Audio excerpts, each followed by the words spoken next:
नमस्कार, जय हिंद, वंदे मातरम। दोस्तों, स्वागत है आप सभी का गुरुजी वर्ल्ड एग्जाम स्टडी प्लेटफॉर्म में। This is Dheeraj Dwivedi from Guruji world. यदि आपको नोट्स मेंटेन करने हैं तो टेलीग्राम ग्रुप को ज्वाइन करें, जिसकी लिंक नीचे है। इस वीडियो को आगे ले चलेंगे बीके शुक्ला सर, हम भी साथ में वीडियो को एंजॉय करेंगे। हेलो दोस्तों, उम्मीद करता हूं कि आप सब बहुत अच्छे होंगे और आपकी पढ़ाई भी बहुत उम्दा चल रही होगी। आज हम बात करने जा रहे हैं दोस्तों महत्वपूर्ण करंट अफेयर्स के बारे में, जो आपके एग्जाम के लिए बहुत ही इंपॉर्टेंट होने वाले हैं। क्लास को हम स्टार्ट करें इससे पहले कि जो लोग हमसे नए जुड़े हैं, जो अभी तक चैनल को सब्सक्राइब नहीं किया है, तो चैनल को सब्सक्राइब करें। इसके साथ साथ वीडियो को शेयर करना भी ना भूलें। आप क्लास को लास्ट तक देखिएगा और क्लास को पूरा देखने के बाद आप अपने सुझाव कमेंट बॉक्स में जरूर दें कि आपको क्लास कैसी लगी। चलिए क्लास को स्टार्ट करते हैं। आज का जो पहला प्रश्न है, हाल में सामाजिक न्याय विश्व दिवस कब मनाया गया? 21 फरवरी, 22 फरवरी, 20 फरवरी, 15 फरवरी। तो ध्यान दीजिएगा, हाल में जो सामाजिक न्याय विश्व दिवस मनाया गया है वो मनाया गया है 20 फरवरी को। अगर इसके साथ साथ हम बात करें दोस्तों, इसके बारे में पहले बात करेंगे और इसके साथ हम जानेंगे कि फरवरी में और कौन कौन से दिवस मनाए गए थे। तो गरीब, लैंगिक समानता, बेरोजगारी, मानवाधिकार और सामाजिक सुरक्षा जैसे सामाजिक न्याय के मुद्दे को बढ़ावा देने और निपटने की आवश्यकता के बारे में लोगों को जानकारी प्रदान करना इसका मुख्य उद्देश्य है। अगर हम बात करें अंतर्राष्ट्रीय श्रम संगठन मुख्यालय कहाँ पे है, तो ये है जिनेवा, स्विट्जरलैंड में। और इसके जो संगठन महानिदेशक हैं वो गाय राइडर हैं और इसकी जो स्थापना की गई थी वो की गई थी 1919 में। अगर हम बात करें दोस्तों 21 फरवरी को क्या मनाया गया था, तो अंतर्राष्ट्रीय मातृभाषा दिवस 21 फरवरी को मनाया गया था। 13 फरवरी की बात करें तो विश्व रेडियो दिवस 13 फरवरी को मनाया गया था। 22 फरवरी की बात करें तो विश्व चिंतन दिवस 22 फरवरी को, और 4 फरवरी को मनाया गया था विश्व कैंसर दिवस, और 15 फरवरी को मनाया गया था एकल जागरूक दिवस। ये रहे कुछ इंपॉर्टेंट आपके फरवरी में होने वाले महत्वपूर्ण दिवस। चलिए बात करते हैं अब हम अगले प्रश्न की तरफ। हाल में गो इलेक्ट्रिक अभियान किसने शुरू किया? निर्मला सीतारमण ने, नितिन गडकरी ने, राजनाथ सिंह ने, अनुराग ठाकुर। तो ध्यान दीजिएगा दोस्तों, जो गो इलेक्ट्रिक अभियान है वो स्टार्ट किए हैं नितिन गडकरी के द्वारा शुरू किया गया है। बात करते हैं दोस्तों अगले प्रश्न पे। देश में पहले डिजिटल विश्वविद्यालय का उद्घाटन किस राज्य में किया गया है? उत्तर प्रदेश, केरल, गुजरात, उड़ीसा। तो ध्यान दीजिएगा, देश में जो पहला डिजिटल विश्वविद्यालय खोला गया है उसका जो उद्घाटन हुआ है अभी हाल में, वो केरल में किया गया है। अब बात करें हम केरल के इसके बारे में दोस्तों, तो केरल ने शिक्षा के क्षेत्र में प्रगति और एक कदम बढ़ाते हुए देश की पहली डिजिटल यूनिवर्सिटी की शुरुआत की है। और ये कहाँ शुरुआत की गई है, तो तिरुवनंतपुरम के पास मंगलापुरम स्थित टेक्नोसिटी में इस विद्यालय का उद्घाटन किया गया है। आप मैप के जरिए देख सकते हैं, ये रहा है आपका केरल। अब हम केरल के बारे में बात करें दोस्तों, इसकी जो राजधानी है तिरुवनंतपुरम है, और यहाँ के जो गवर्नर हैं आरिफ मोहम्मद खान है, और मुख्यमंत्री यहाँ के पिनाराई विजयन है। चलिए बढ़ते हैं अगले प्रश्न की तरफ दोस्तों। आज का जो अगला प्रश्न है, हाल में ही भारत ने किस देश के साथ वीजा सुविधा और चमड़ा प्रौद्योगिकी से संबंधित समझौता किया है? Japan, Ethiopia, Nepal, Sri Lanka. तो ध्यान दीजिएगा दोस्तों, हाल में भारत ने जो है वीजा सुविधा और चमड़ा प्रौद्योगिकी से संबंधित जो समझौता किया गया है वो किससे किया है? इथियोपिया से। तो आपका जो सही ऑप्शन है दोस्तों वो है बी, ऑप्शन नंबर आपका सही है। अगर हम बात करें इथियोपिया के बारे में, तो ये आप मैप में देख सकते हैं इथियोपिया जो है कहाँ पे है। अगर हम इसके बारे में डिटेल में बात करें तो भारत और इथियोपिया ने वीजा सुविधा और चमड़ा प्रौद्योगिकी से संबंधित 2 समझौतों पर हस्ताक्षर किया है। अगर बात करें इथियोपिया की राजधानी के बारे में, तो इसकी जो राजधानी है अदिस अबाब है, और यहाँ के जो राष्ट्रपति हैं साहले वर्क जवड़े हैं, और यहाँ की जो मुद्रा है इथियोपिया बीर है, और यहाँ की जो प्रधानमंत्री हैं अबी अहमद हैं। अगर बात करें इसकी भौगोलिक स्थिति के बारे में, तो इथियोपिया अफ्रीका के स्तिंग में स्थित एक असल देश है, जो सरकारी तौर पर इथियोपिया संघीय लोकतांत्रिक गणराज्य के रूप में जाना जाता है। यह अफ्रीका का दूसरा सबसे ज्यादा जनसंख्या वाला देश है। अब बात करेंगे हम अगले प्रश्न की। किस राज्य ने महिलाओं को आत्मनिर्भर बनाने के लिए सामर्थ्य योजना शुरू किया है? मध्य प्रदेश, उत्तर प्रदेश, गुजरात, दिल्ली। तो ध्यान दीजिएगा, अभी हाल में ही जो है उत्तर प्रदेश सरकार ने महिलाओं को आत्मनिर्भर बनाने के लिए सामर्थ्य योजना का शुरुआत किया है। बात करें हम उत्तर प्रदेश के बारे में दोस्तों, तो आप मैप के जरिए देख सकते हैं, ये रहा आपका उत्तर प्रदेश। और इसके साथ उत्तर प्रदेश के मुख्यमंत्री की बात करें तो योगी आदित्यनाथ जी हैं। यहाँ की जो राजधानी है वो है लखनऊ। और यहाँ के जो राज्यपाल हैं इस समय वर्तमान में आनंदीबेन पटेल हैं। और इसके साथ साथ बात करें दोस्तों, तो उत्तर प्रदेश में कुछ और योजनाएं प्रारंभ की गई हैं, जिसमें भाग्य लक्ष्मी योजना, कन्या सुमंगला योजना, मुख्यमंत्री माटी कला योजना, विश्वकर्मा श्रम योजना, अभ्युदय योजना, उद्यम सारथी ऐप, महिलाओं के लिए सेफ सिटी प्रोजेक्ट, ये सारी योजनाएं जो हैं उत्तर प्रदेश में चलाई गई हैं। बढ़ते हैं दोस्तों अगले प्रश्न की तरफ। हाल में ही वायु प्रदूषण से सर्वाधिक प्रभावित होने वाला तीसरा शहर कौन बना है? मुंबई, बेंगलुरु, चेन्नई, दिल्ली।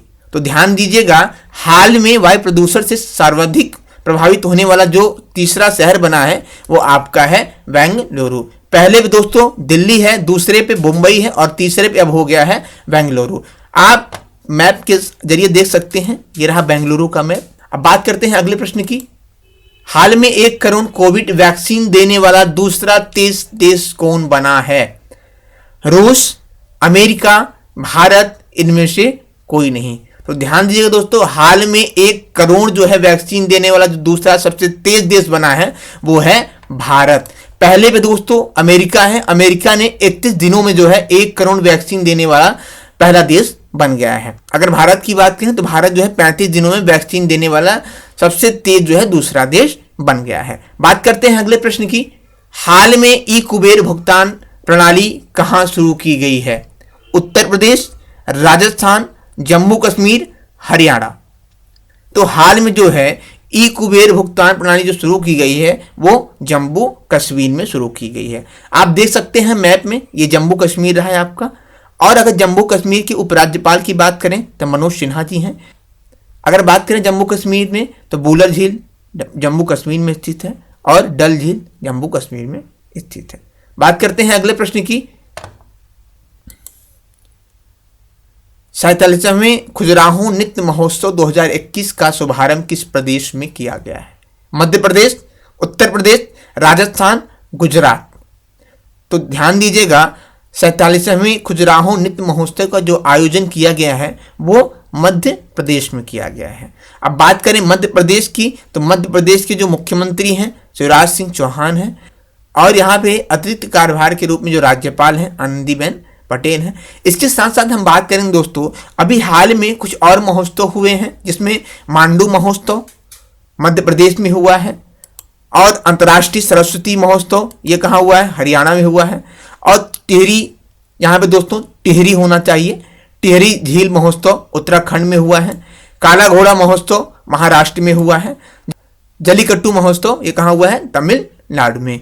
ये महोत्सव हमने आपको रिवीजन करा दिया दोस्तों। चलिए बढ़ते हैं अगले प्रश्न की तरफ। हाल में ही 82वीं राष्ट्रीय टेबल टेनिस चैंपियन में एकल खिताब किसने जीता? रीत, रितिया, मेनिका बत्रा, विजेता कुमारी, इनमें से कोई नहीं। तो ध्यान दीजिएगा, हाल में ही जो 82वीं राष्ट्रीय टेबल टेनिस चैंपियन का एकल खिताब जीता है वो जीता है मेनिका बत्रा ने। दोस्तों अगर अभी तक आपने हमसे जुड़े हैं और चैनल को सब्सक्राइब नहीं किया है तो चैनल को सब्सक्राइब कर लें और क्लास को शेयर करना ना भूलें। अगर आपको क्लास अच्छी लग रही है दोस्तों तो कमेंट बॉक्स में अपना सुझाव जरूर दें। चलिए बढ़ते हैं अगले प्रश्न की तरफ। हाल में किस केंद्र शासित प्रदेश में अटल पर्यावरण भवन का उद्घाटन किया गया है? जम्मू कश्मीर, दिल्ली, लक्षद्वीप, लद्दाख। तो ध्यान दीजिएगा, हाल में जो है अटल पर्यावरण भवन का जो उद्घाटन किया गया है वो लक्षद्वीप में किया गया है। अब बात करें लक्षद्वीप के बारे में और इस योजना के बारे में, तो केंद्रीय पर्यावरण, वन और जलवायु परिवर्तन मंत्री प्रकाश जावड़ेकर ने लक्षद्वीप में अटल पर्यावरण भवन का उद्घाटन किया है। आप मैप के जरिए दोस्तों देख सकते हैं, ये रहा आपका लक्षद्वीप। अगर बात करें लक्षद्वीप के बारे में दोस्तों, तो यहाँ की जो राजधानी है करावती है और यहाँ के जो उपराज्यपाल हैं प्रफुल्ल पटेल हैं। अगर हम भौगोलिक स्थिति की बात करें यहाँ के बारे में, तो यहाँ की जो भौगोलिक स्थिति है दोस्तों, लक्षद्वीप भारत के दक्षिण पश्चिम तट से 200 से 440 किलोमीटर दूर लक्षद्वीप सागर में स्थित एक द्वीप समूह है। अब बात करते हैं हम अगले प्रश्न की। हाल में ही राष्ट्रीय प्रथम 82वीं वर्षों की स्वर्णिम गाथा नामक पुस्तक का विमोचन किसने किया है? नितिन गडकरी ने, नरेंद्र मोदी जी ने, प्रकाश जावड़ेकर, अमित शाह। तो ध्यान दीजिएगा, राष्ट्र प्रथम 82वीं वर्षों की स्वर्णिम गाथा की जो नामक पुस्तक का विमोचन किया गया है वो अमित शाह के द्वारा किया गया है। अगर हम बात करें इस पुस्तक के बारे में, इस पुस्तक में क्या दर्शाया गया है, तो गृह मंत्री अमित शाह ने नई दिल्ली में एक पुस्तक राष्ट्रीय प्रथम 82वीं वर्षों की स्वर्णिम गाथा का विमोचन किया है। इस पुस्तक के बारे में बात करें दोस्तों, पुस्तक में 1939 से सीआरपीएफ के उत्थान की बात से इसके गौरवशाली इतिहास का वृत्तांत है। ठीक है, चलिए बढ़ते हैं अगले प्रश्न की तरफ। हाल में किस राज्य ने बुद्धा चावल सिंगापुर को निर्यात करने की बात कही है?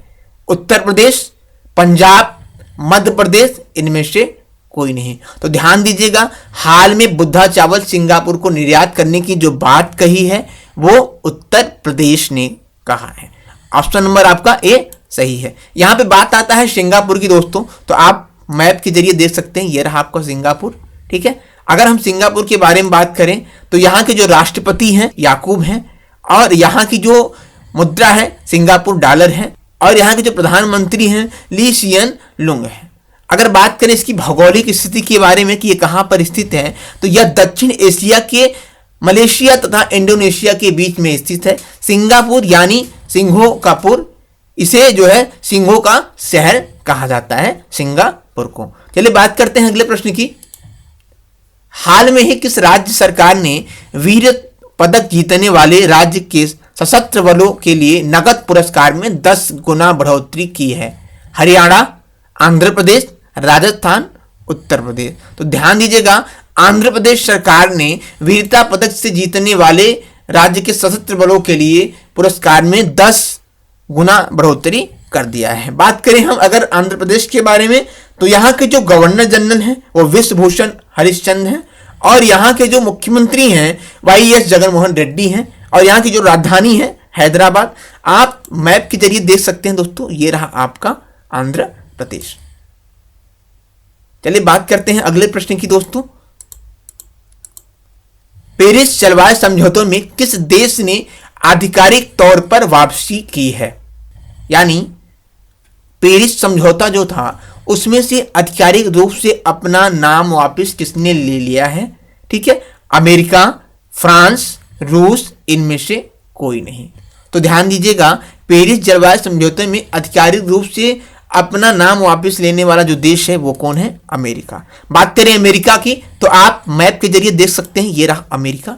अगर अमेरिका की बात करें तो यहाँ के जो राष्ट्रपति हैं वो हैं जो बिडेन, जो अभी हाल में बने हुए हैं, और यहाँ की जो राजधानी है वाशिंगटन डीसी है, और यहाँ का जो मुद्रा है अमेरिका डॉलर है। चलिए बात करते हैं अगले प्रश्न की।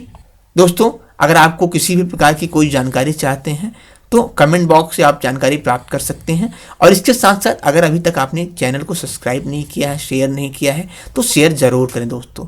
चलिए बढ़ते हैं अगले प्रश्न की तरफ। भारत और किस देश की नौसेना के बीच पैसेज एक्सरसाइज को आयोजित किया गया है? America, Sri Lanka, Indonesia, Japan.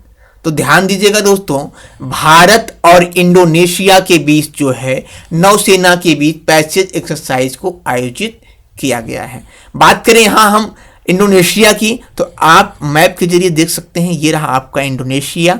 और अगर इंडोनेशिया की राजधानी की बात करें तो जकार्ता, और इंडोनेशिया की अगर हम बात करें, यहाँ के जो है राष्ट्रपति जो हैं जोको विडोडो हैं, और यहाँ की अगर हम मुद्रा की बात करें तो इंडोनेशिया रुपया है। अगर हम बात करें कि इंडोनेशिया का भौगोलिक स्थिति क्या है, ये कहाँ पर स्थित है, तो इंडोनेशिया जो है एक गणराज्य दक्षिण पूर्व एशिया और ओशनिया में स्थित एक विशाल देश है। चलिए बात करते हैं अगले प्रश्न की दोस्तों।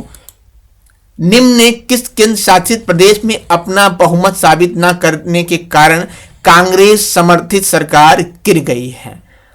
लक्षद्वीप, पुडुचेरी, चंडीगढ़, इनमें से कोई नहीं। अगर इसके बारे में बात करें दोस्तों, तो पुडुचेरी में जो है कांग्रेस समर्थित सरकार, जिसके मुख्यमंत्री थे वी नारायण स्वामी, वो अपनी बहुमत साबित न करने के कारण वहां से इनकी सरकार जो है गिर गई है। तो आपका ऑप्शन नंबर बी सही है, पुडुचेरी। बात करते हैं अगले प्रश्न की दोस्तों। भारत ने हाल में ही मालदीव के साथ कितने करोड़ डॉलर की रक्षा ऋण समझौते पर हस्ताक्षर किए हैं? 4 crore dollar, 5 crore dollar, 3 crore dollar, 7 crore dollar. इसका जो सही ऑप्शन है दोस्तों, तो भारत और मालदीव के साथ जो है 7 करोड़ डॉलर के रूप में समझौते पर हस्ताक्षर किया गया है। बात करें यहाँ पे आता है कि मालदीव की, तो आप मैप के जरिए देख सकते हैं, ये रहा मालदीव, ठीक है। और बात करें यहाँ के बारे में, तो मालदीव की जो राजधानी है माले है, और यहाँ की जो मुद्रा है मालदीव रुपया है, और यहाँ के जो राष्ट्रपति हैं इब्राहिम मोहम्मद सोलही हैं। बात करेंगे दोस्तों अब हम होमवर्क में जो दिए गए थे प्रश्न उस पर।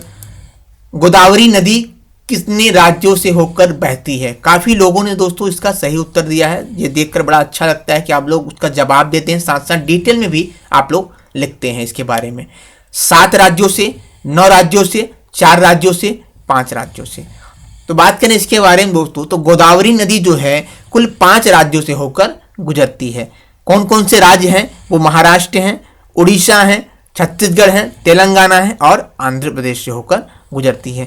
अगर हम बात करें कि इसका जो उद्गम स्थल है वो कहाँ से है, तो ये जो है महाराष्ट्र के नासिक के पास से त्रयंबकेश्वर से निकलती है और अंत में जाकर बंगाल की खाड़ी में गिरती है। अगर पूरी लंबाई की बात करें तो 1465 किलोमीटर इसकी पूरी लंबाई है, और इस नदी को दक्षिण भारत की जो है गंगा भी कहा जाता है। दोस्तों आज जो हम आपको प्रश्न देने वाले हैं उसका जवाब आप हमको कमेंट बॉक्स में दीजिएगा। दिल्ली सल्तनत का राज्यकाल कब समाप्त हुआ? अगर आपको इसका जवाब डिटेल में हमको देना है तो कमेंट बॉक्स में जाकर आप कमेंट करें कि इसका सही जवाब क्या है। 1498 ईस्वी में, 1526 ईस्वी में, 1565 ईस्वी में, 1600 ईस्वी में। दोस्तों उम्मीद करता हूं कि काफी लोग इसका सही जवाब देंगे, ठीक है। और इसके साथ साथ अगर इस पूरे वीडियो की आपको पीडीएफ चाहिए तो गुरुजी वर्ड के टेलीग्राम से जुड़िए, वहां पे आपको इसका पीडीएफ मिल जाएगा। और इसके साथ साथ अभी तक जिन मित्र ने, जिन भाई बहनों ने, जिन गृहिणियों ने चैनल को सब्सक्राइब नहीं किया है, लाइक नहीं किया है, तो वो एक बार जरूर करें, क्योंकि गुरुजी वर्ल्ड एकमात्र ऐसा प्लेटफॉर्म है जहां पे आपको दोस्तों सारी की सारी क्लासेस फ्री में मिलती हैं। आपके लिए हमेशा गुरुजी वर्ल्ड तत्पर रहता है। धन्यवाद दोस्तों, जय हिंद, वंदे मातरम।